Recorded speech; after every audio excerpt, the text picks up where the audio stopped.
को प्रसन्न करने के लिए पहले नंबर पर है एक लोटा जल सारी समस्या। दूसरे नंबर पर है भगवान शंकर के मंदिर में जाकर झाड़ू लगा लेना, सफाई कर लेना, बुआरी लगा देना, शंकर जी के मंदिर को साफ कर देना। और तीसरे नंबर पर है शिव जी के मंदिर में या बेलपत्री के वृक्ष के नीचे या शंकर भगवान के मंदिर में एक दीप प्रज्वलित कर देना, दीपक लगा देना। रोज प्रतिदिन शिव के मंदिर में या प्रदोष के दिन या सोमवार के दिन या तो बेलपत्री के पेड़ के नीचे या शंकर जी के मंदिर में दीप जला। तीन चीज, जल चढ़ाने वाले की सारी समस्या का हल शिव कर देते हैं। झाड़ू बुआरी करने वाले के जो शिव जी के मंदिर में झाड़ू लगाता, पोछा लगाता, बुआरी लगाता, सफाई करता, भगवान उसकी जितनी दरिद्रता है, उसके जीवन में जितनी तकलीफ है उसको साफ कर देते हैं। और तीसरे नंबर पर है दीपक जलाने वाला, उसको अगर कहीं मार्ग नहीं मिलता, उसको कोई रास्ता नहीं मिलता, उसके बच्चों को कोई राह नहीं मिलती, तो वो दीप जलाते जलाते एक दिन शिव को प्राप्त कर लेता। पशुपति व्रत में कितने दिए लगाए जाते हैं? जम के बोलो जरा। 6। 5 दिए मंदिर के अंदर, 1 दिया अपने घर के। बहुत सावधानी से सुनना कथा। अब कई लोग प्रश्न करते हैं कि ये 6 दिए ऐसा क्या करते हैं?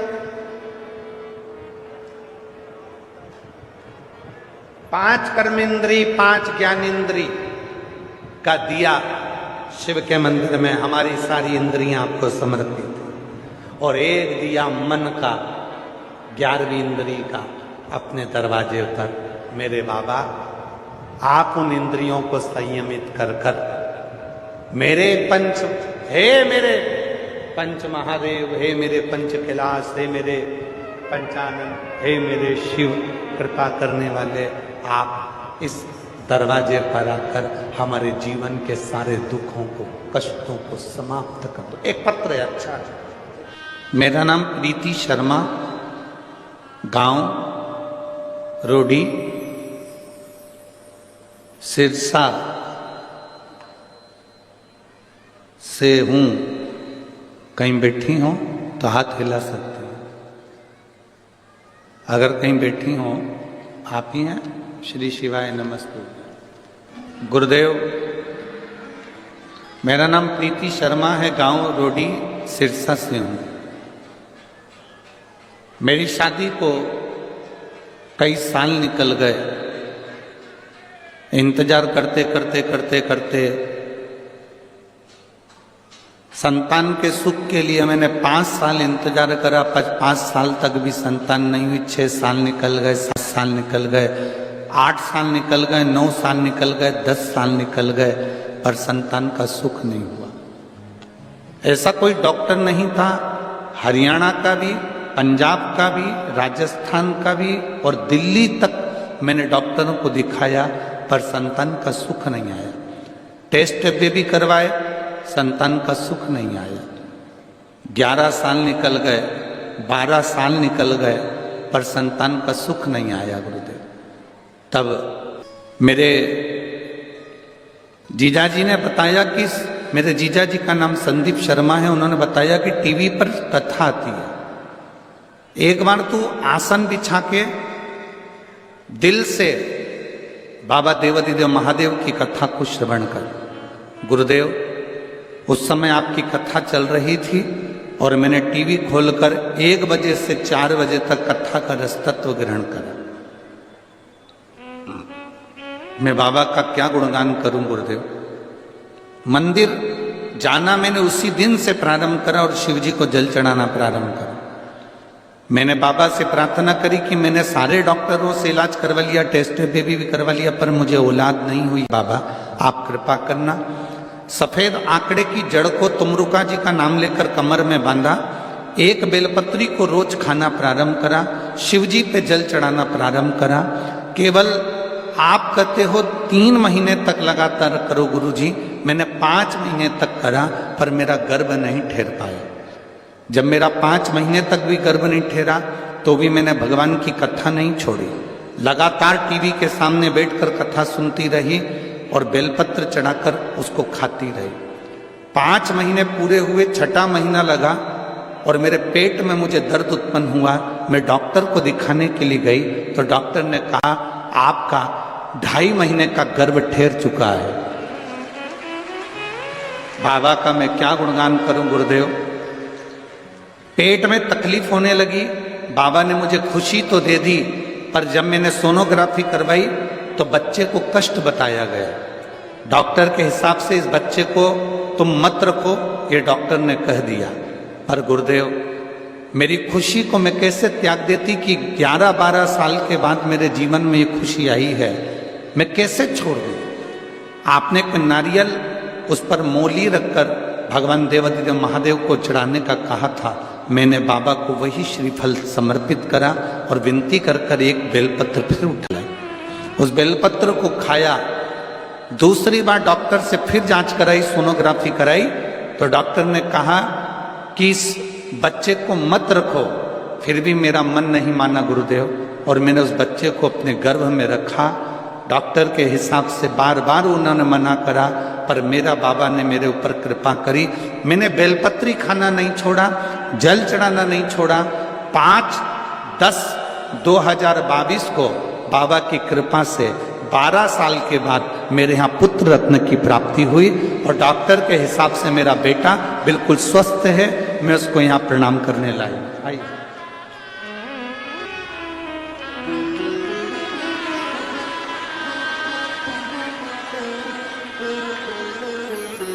जिस विश्वास के साथ भगवान शिव की भक्ति करते हो, भगवान उस विश्वास को निभाता है। दृढ़ करना। आप लोगों की आदत क्या हो गई है कि एक जगह मन नहीं लगा पाते।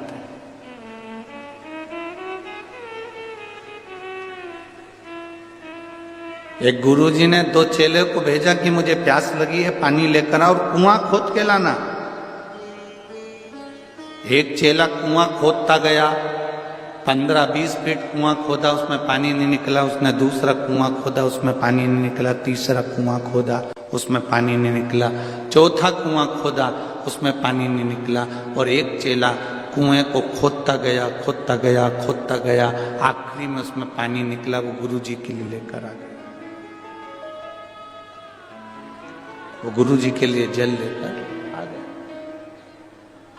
एक चेला 15 फीट यहाँ कुआं खोदा, 20 फीट वहां खोदा, 25 फीट वहां खोदा, 60 फीट वहां खोदा, 100 फीट वहां खोदा, 200 फीट वहां खोदा, 300 फीट वहां खोदा, पानी नहीं निकला। और एक शिष्य ने एक ही जगह पर नीचे तक खोदता गया, खोदता गया, खोदता गया, पानी तो निकलेगा ना। बस आपको भी ये कथा अपने भीतर उतार लेना है। हमारी आदत पड़ गई है, यहाँ से काम नहीं हुआ वहां पहुंच, से नहीं हुआ वहां पहुंच गए, वहां से नहीं हुआ वहां पहुंच गए। 25 जगह कुएं खोद लिए पर पानी नहीं निकला। आपसे निवेदन है, एक ही जगह दिल लगा लेते, एक ही जगह भगवान की भक्ति में इतना चित्त, इतना विश्वास पक्का कर लेते तो कुएं में से पानी निकल ही जाता। ये निश्चित। आप भरोसा दृढ़ करो ना, आप विश्वास पक्का करो, आपका दृढ़ता पक्की करो, विश्वास पक्का करिए, भरोसा पक्का करिए। और जितना जितना विश्वास पक्का होगा, जितना जितना भरोसा पक्का होगा, उतना उतना शिव तुम्हारे करीब में होगा, उतना उतना शिव तुम्हारे नजदीक में होगा। आप भरोसे को दृढ़ बनाने का प्रयास करो। भगवान विष्णु से पूछा भगवान ब्रह्मा जी ने, तुम्हारे पिता शिव जी हैं? हाँ। मैं कैसे मान लूं कि तुम्हारे पिता शिव जी? कई लोग आपको मिलेंगे और कहेंगे 1 लोटा जल चढ़ाने से क्या सारी समस्या का हल हो सकता? क्यों नहीं? मानो तो मैं गंगा माँ हूं और ना मानो तो बहता पानी। आप मानोगे तो गंगा है, ना मानोगे तो बहता हुआ पानी।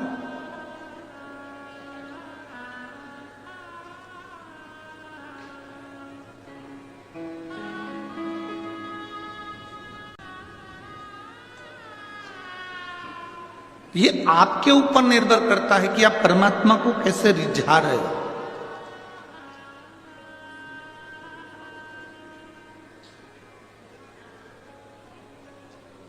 महाराज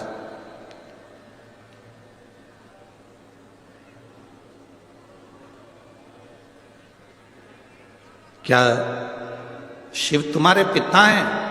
हाँ। स्वयं शिव आके कह सकते हैं कि मैं इनका पिता हूं? क्यों नहीं? एक अग्नि का एक पर्वत को ब्रह्मा और विष्णु ने घुमाना प्रारंभ करा।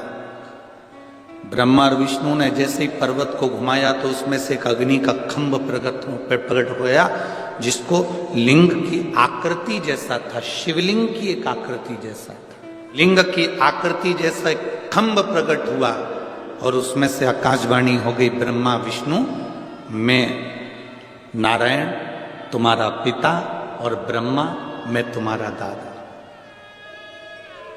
ब्रह्मा जी मानने कोई तैयार नहीं कि ये पिताजी है। हाँ, अगर ये शिवलिंग तुम्हारे पिता हैं तो इनके चरण कहां है और इनका सिर कहां है?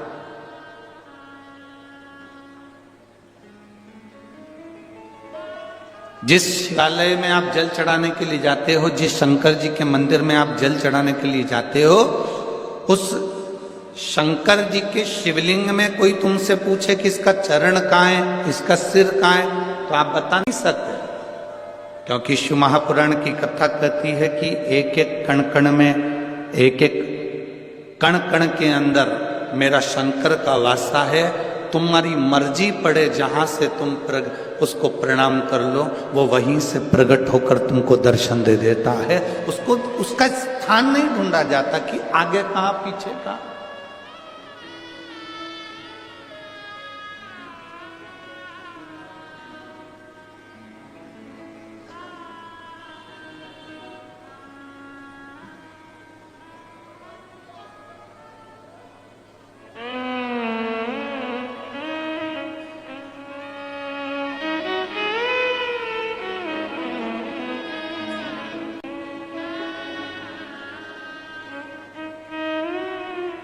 एक बार संत नामदेव जी महाराज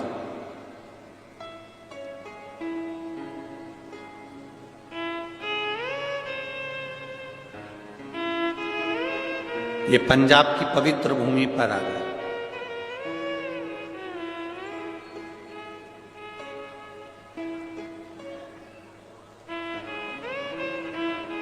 ये पंजाब की पवित्र भूमि कोई साधारण सी भूमि नहीं है।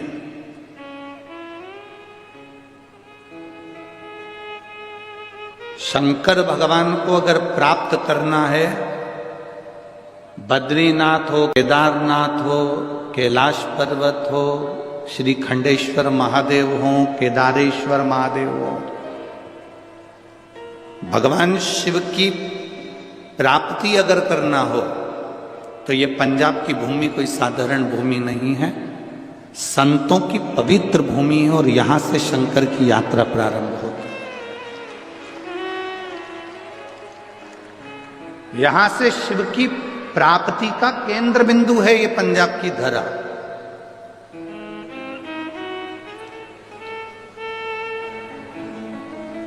लोग कहते हैं गुरुजी पंजाब में गेहूं बहुत होता है। हम कहते हैं पंजाब में गेहूं से ज्यादा संत बहुत होते हैं। अगर ढूंढने निकलो तो संतों की प्रागटता ज्यादा है।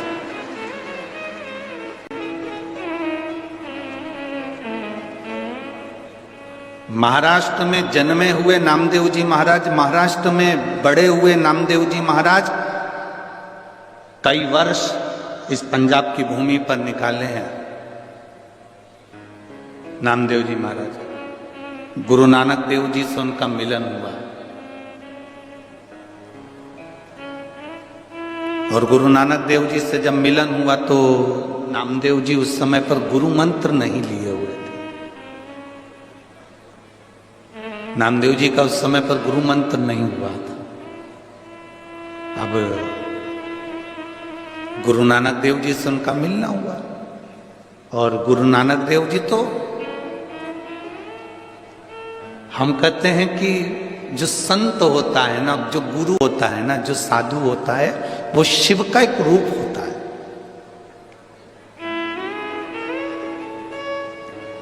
हम कहते हैं गुरु नानक देव जी भी शंकर का एक स्वरूप, शिव का एक रूप। बैठे हुए थे अड़भंग आनंद से।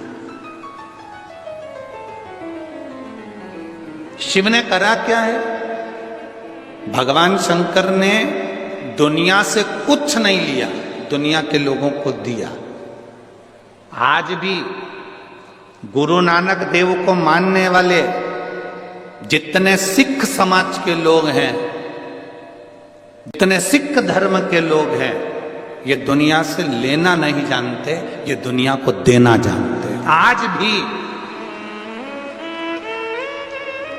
आप किसी भी गुरुद्वारे में चले जाओ, वहां लंगर चलता मिलेगा। आप किसी भी गुरुद्वारे के दरवाजे पर पहुंच जाओ, आपको वहां विश्राम मिल जाएगा। आप किसी भी गुरुद्वारे के सम्मुख में पहुंच जाओ, वहां आपको भरपेट भोजन मिल जाएगा।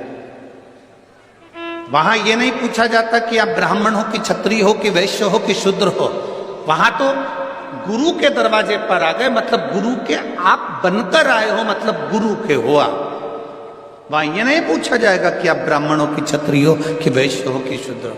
वहां गुरु के होकर आए, गुरु के द्वार आए हो, गुरुद्वारे तक आए हो, तो वहां गुरु का दरवाजा। पर जिसने शिव के भक्त इतने आए हैं और उनकी सेवा, भले तुमने हाथ जोड़कर एक अन्न का निवाला भी अगर किसी के मुख में दिया है तो समझ लेना कि 33 कोटि देवताओं का पेट भर दिया है, सारे संत साधु गुरुजन का पेट।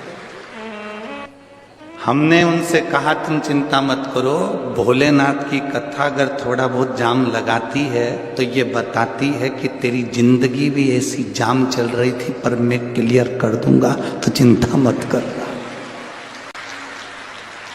तो टेंशन मत ले, शिव तत्व को जान, भगवान शंकर की भक्ति कर, घबराना नहीं है। भीड़ बहुत है, बहुत ट्रैफिक है, ना ना ना, उसके दरवाजे तक जाना मेरा काम है और मेरी बिगड़ी बनाना तेरा। हम पहुंच गए उसके द्वार तक, फिर उसकी मर्जी।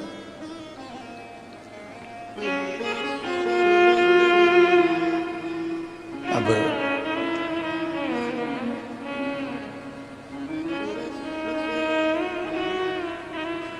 कहा महाराज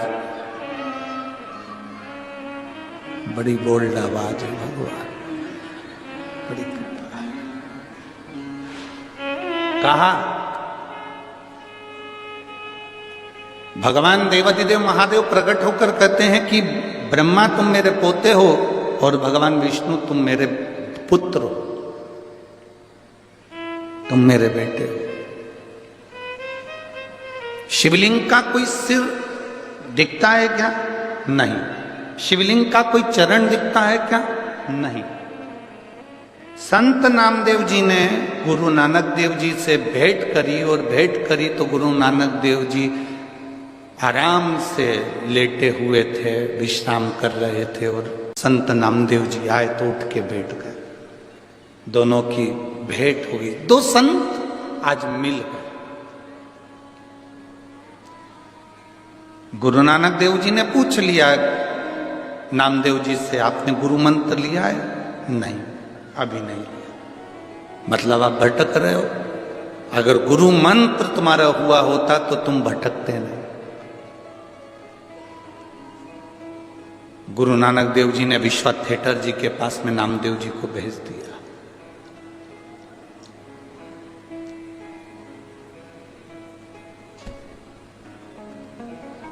संत नामदेव जी ने गुरु नानक देव जी से पूछा कि असली गुरु की पहचान क्या है? असली संत की पहचान क्या है?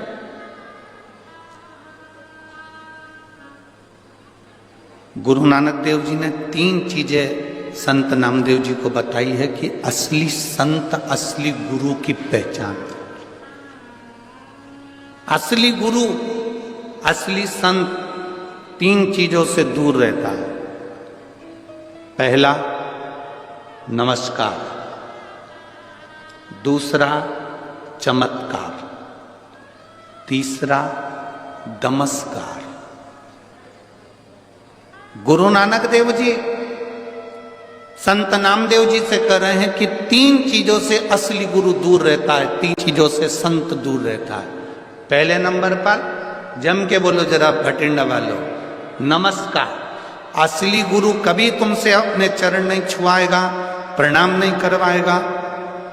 असली गुरु कह देगा भैया दूर से प्रणाम करो, हमें छुओ मत, आप नमस्कार करो, दूर से करो। आप बार बार हमको नमस्कार मत करो, अगर बार बार नमस्कार करोगे ना तो हमको अहंकार आ जाएगा। तो असली गुरु कह देता है ना ना, थोड़ा दूर हो जाओ, नमस्कार से दूर।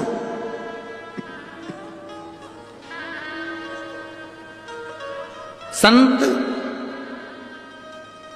गुरु नानक देव जी ने दूसरी बार में कहा असली गुरु, असली संत चमत्कार से दूर होता है।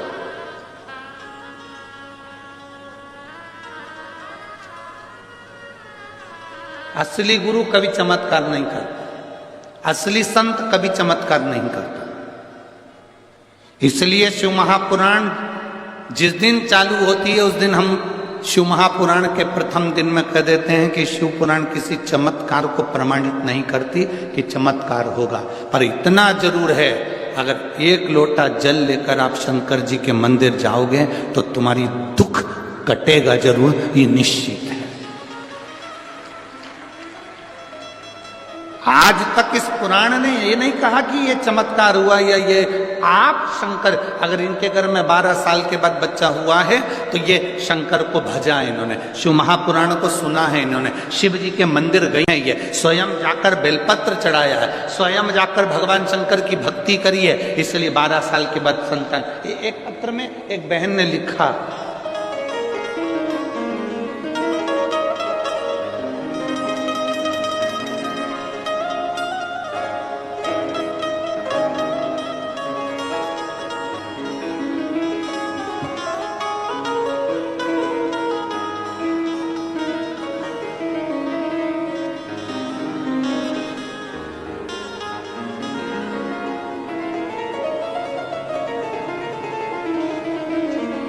एक बहन लिख रही है, अरुणा गुप्ता शिमला से आई है, हिमाचल प्रदेश से। कहीं बैठी हैं? शिमला से आई है अरुणा गुप्ता, कहीं बैठी हो तो हाथ हिला सकती हैं। आप ही हैं? दोनों हाथ हिला दो एक बार। श्री शिवाय नमस्तुभ्यं।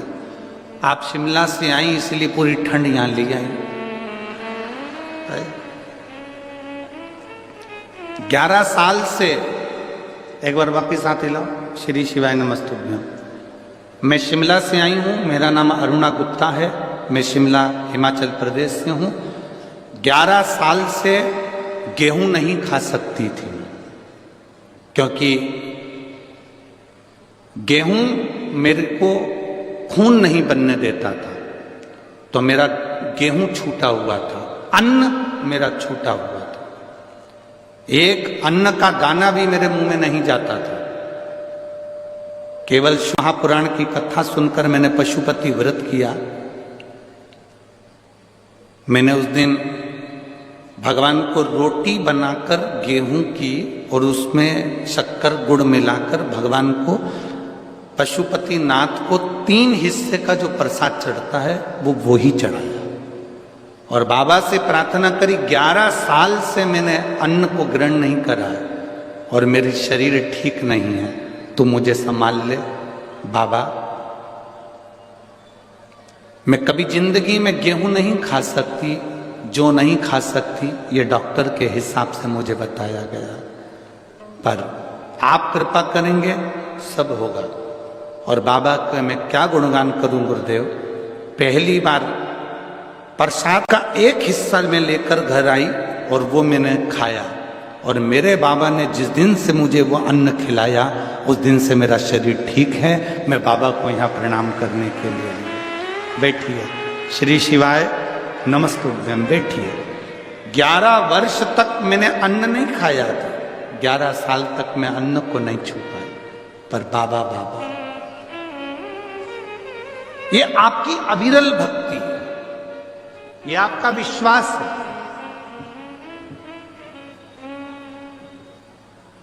आप जितना भरोसा शिव पर करेंगे, ये चमत्कार नहीं है, ये इसको हम चमत्कार नहीं कहते, इसको कहते हैं आपका विश्वास दृढ़ होना, आपका भरोसा दृढ़ होना, आपकी श्रद्धा दृढ़ होना।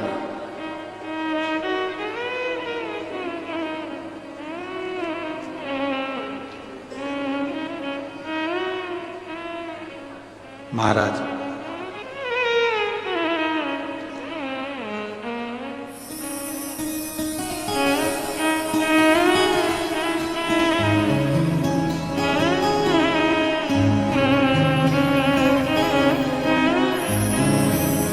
ये भक्ति की दृढ़ता है, ये विश्वास की दृढ़ता है आपकी।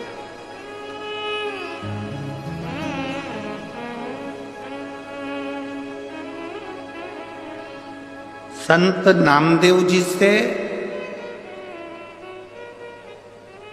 गुरु नानक देव जी कह रहे हैं कि सच्चा गुरु, सच्चा संत 3 चीजों से दूर रहता है। पहले नंबर पर बोलो, जम के बोलो जरा, नमस्कार। दुनिया के लोगों को नमस्कार बड़ा पसंद है, और केवल दुनिया के लोगों को नहीं, भगवान शंकर के ससुर को भी नमस्कार पसंद था, दक्ष प्रजापति को। शंकर जी बैठे थे, भोले भाले बैठे थे, सभा लगी थी, दक्ष प्रजापति आए, शंकर जी नहीं देख पाए। कोई जरूरी है कि तुम्हारे सारे दामाद इंजीनियर और डॉक्टर हो? कोई कोई दामाद भोला भाला भी होता है, सरल सहज। एक व्यक्ति से डॉक्टर साहब ने कहा कि देखो तुम्हारे को शुगर बहुत है, शुगर की जांच करते रिया करो रोज हो। वो व्यक्ति बेचारा रोज रात्रि को उठता, किचन में जाता, रसोई घर में शक्कर का डब्बा खोलता, वापिस बंद कर देता। एक दिन उसकी बीवी ने पूछा, तुम रात्रि को कहां चले जाते उठ उठ के, कहां गए थे? ये बार बार किचन में क्यों जाते हो, रसोई घर में, और शक्कर का डब्बा खोल के जाते हो, क्या देखते हो वहां जाके? डॉक्टर ने कहा था शुगर चेक करते रहिए करो, इसलिए मैं चेक करता हूं। क्या चेक करते हो? है कि नहीं है? पत्नी ने माथा ठोका। डॉक्टर ने कहा था तुम्हारी शुगर चेक करो तुम्हारी, और तुम डब्बे की शुगर चेक करना। तो ऐसा नहीं है, कोई कोई भोला होता है, एकदम भोला सहज। भोला भोला व्यक्ति, एक बहुत भोला व्यक्ति था, अपनी पत्नी के साथ गार्डन में घूम रहा था। गार्डन में घूमते घूमते सामने से कुत्ता आ गया। पति घबरा गया, मेरी पत्नी को काट खाएगा,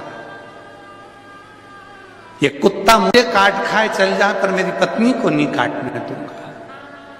पति ने सोचा अगर पत्नी को काट गया तो इसको इंजेक्शन लगेंगे, बच्चों का टिफिन कौन बनाएगा, स्कूल कौन भेजेगा, तैयारी कौन करेगा, मेरे टिफिन कौन बनाएगा, सास ससुर की सेवा कौन करेगा। इसलिए पति ने सोचा कि कुत्ता मुझे खा जाए चल जाएगा। कुत्ता और आगे आया,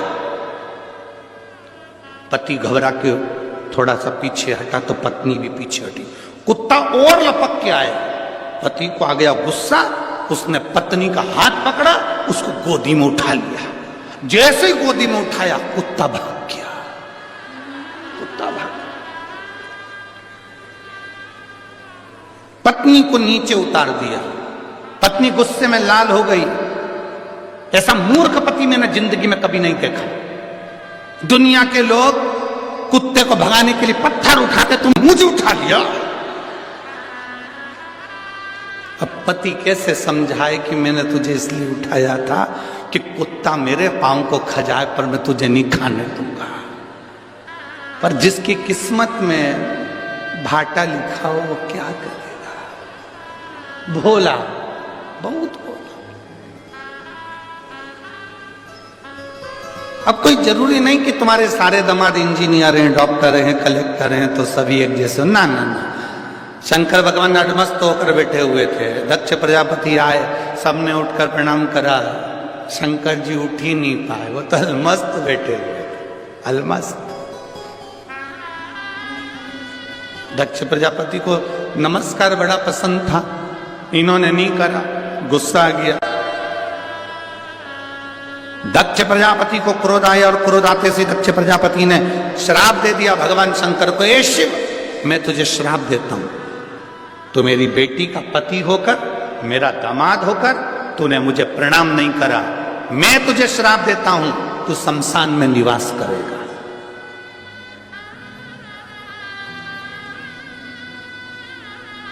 मेरा श्राप है तुझे, तू शमशान में निवास करेगा।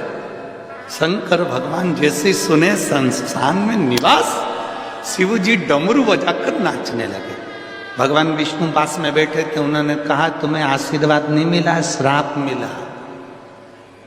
शमशान में रहोगे आज से, तुम्हारे ससुर ने श्राप दिया। शंकर जी बोले मेरे ससुर जैसे दुनिया में कोई ससुर नहीं हो सकता। कितनी लंबी सोचता है, उसको मालूम है दामाद बिल्कुल सीधा साधा है, और कहीं प्लाट देता और मैं मकान बना लेता तो कोई कब्जा कर लेता, शमशान में कौन बनाएगा। इसलिए मेरे ससुर ने मुझे प्लाट भी शमशान में दिया, ऐसी जगह जहां कोई कब्जा नहीं कर सकता। भगवान विष्णु ने माथा ठोका, भोलेनाथ तुम सही में भोलेनाथ हो। श्राप मिलने के बाद भी खुश। किसी किसी को नमस्कार प्रिय है। गुरु नानक देव जी ने नामदेव जी से कहा कि संत के 3 लक्षण हैं और 3 लक्षणों पर जिसका स्मरण करिए। पहला, संत गुरु नमस्कार से दूर होता है, दूर।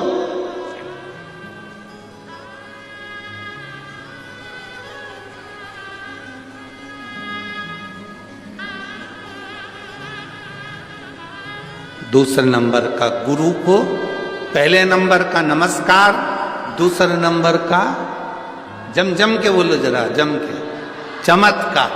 असली गुरु, असली संत कोई चमत्कार नहीं करता, उसे चमत्कार से बहुत। और तीसरे नंबर का है असली संत, असली गुरु, नमस्कार। कौन ने कितना रुपया दिया, कितना गया, कितना आया, उसे कोई मतलब नहीं है। उसको तो बस हरि भगवान का नाम लेना है, भगवत भजन करना है, स्मरण करना है, भगवान की भक्ति करना है, उसे कोई मतलब।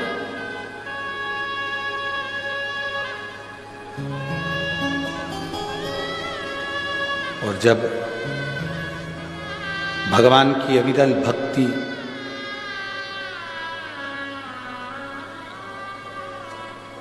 भगवान शिव की अविरल भक्ति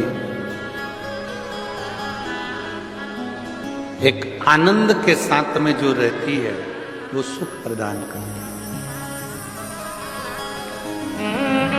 सुख प्रदान। कहा गुरु नानक देव जी ने संत नामदेव जी से कहा कि असली गुरु की शरणागति जाइए, तो असली गुरु कहाँ मिल सकता है। गुरु नानक देव जी ने ये नहीं कहा कि तुम मेरे पास में रहो। गुरु नानक देव जी ने कह दिया कि तुम शिव के मंदिर में,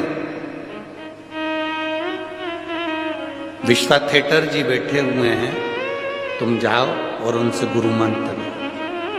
अब देखिए, गुरु नानक देव जी ने नामदेव जी को जाते समय कह दिया था कि गुरु सब में रब को देखता है, सब में। जब नामदेव जी पहुंचे, उन्होंने क्या देखा कि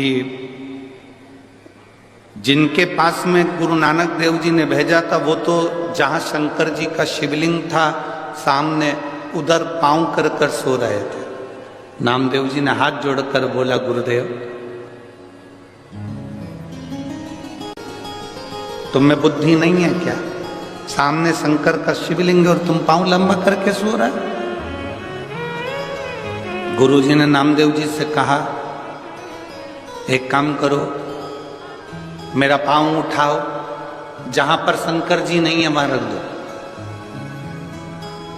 मेरा पांव उठाओ, जहां शिव नहीं वहां रख दो। गुरु नानक देव जी ने कहकर भेजा था कि तुझ में, मुझ में, सब में रब समाया है।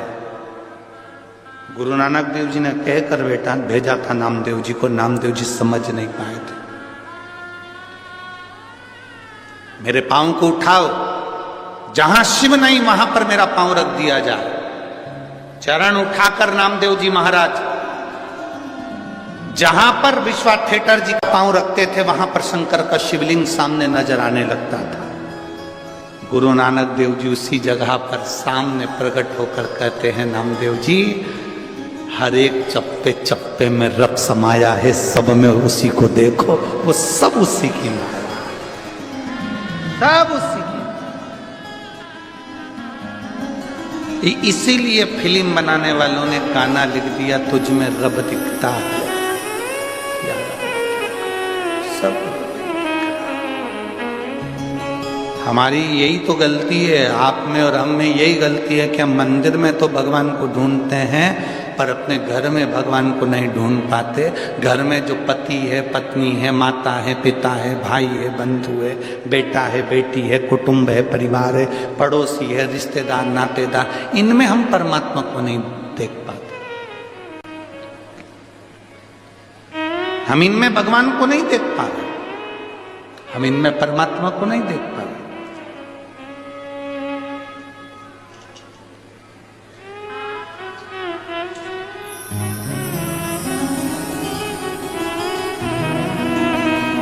हम दूसरी जगह देख रहे हैं। जैसे एक बार यमराज पृथ्वी पर आ गए और एक लड़के को लेने के लिए यमराज आए। उसका अंतिम समय चल रहा था, उसकी अंतिम सांस थी, अंतिम क्षण था। आज उसकी फाइल समाप्त होना थी और यमराज ने आते सी कह दिया। लड़के ने पूछा, तुम कौन हो?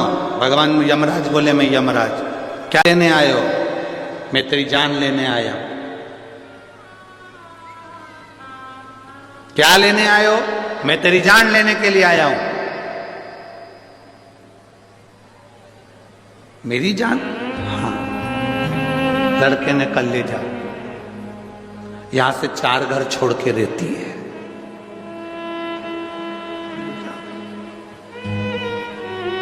यमराज बोला, मैं तेरे प्राण लेने आया हूं। प्राण मेरे? हाँ। 4 दिन से मेरे प्राण गोई खा रही, ले जा।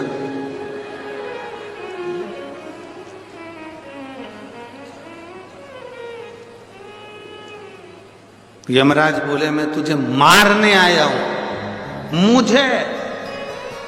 मैं तो उससे शादी कर कर 6 साल पहले ही मर चुका हूं, ले जा। यमराज बोला, रहने दे, मैं तेरी जगह दूसरे को ले जाऊंगा। पड़े तू खुद मरा मराया, तेरे को क्या लेके क्या?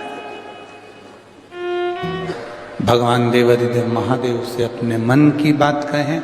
कार्यकर्ता भी जहाँ जगह मिल जाए वहाँ बैठें और भाव से बाबा से प्रार्थना करें। बार बार अपने भटिंडा में शिव पुराण की कथा नहीं होती, इसलिए दिल से कहने का मौका मिला है। भाव से प्रार्थना करेंगे, दिल से कहेंगे, वो श्रवण करेंगे। जहाँ जगह मिले वहाँ बैठकर बोलिए, भाव के साथ में करें।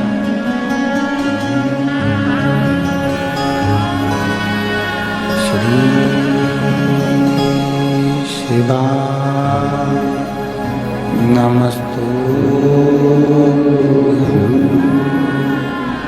श्री शिवाय नमस्तु श्री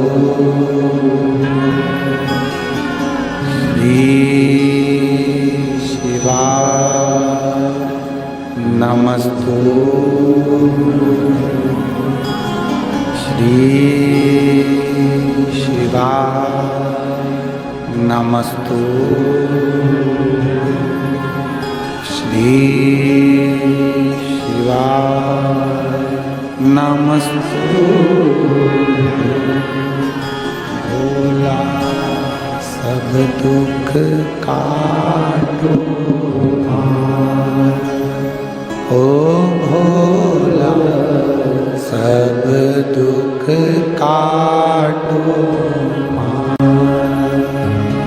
शिव शंकर जपूं तेरी माला भोले बाबा जपूं तेरी माला भोला सब दुख काटो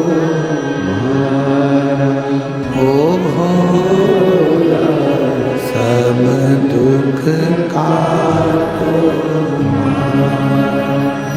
वेश है मंगल मंगलकारी वेश है मंगल मंगलकारी शमशान वासी हमारा शमशान वासी ओ भोला सब दुख काटो ओ भोला सब दुख काटो। शिव कथा कर रहे, भगवान शंकर का संवाद कर रहा है, शिव महापुराण की कथा कर रहे। भगवान भोलेनाथ प्रकट होकर ब्रह्मा और विष्णु को दर्शन दिए, फिर भी ब्रह्मा जी मानने को तैयार नहीं कि ये भगवान नारायण के पिता हैं, फिर भी नहीं मान रहे।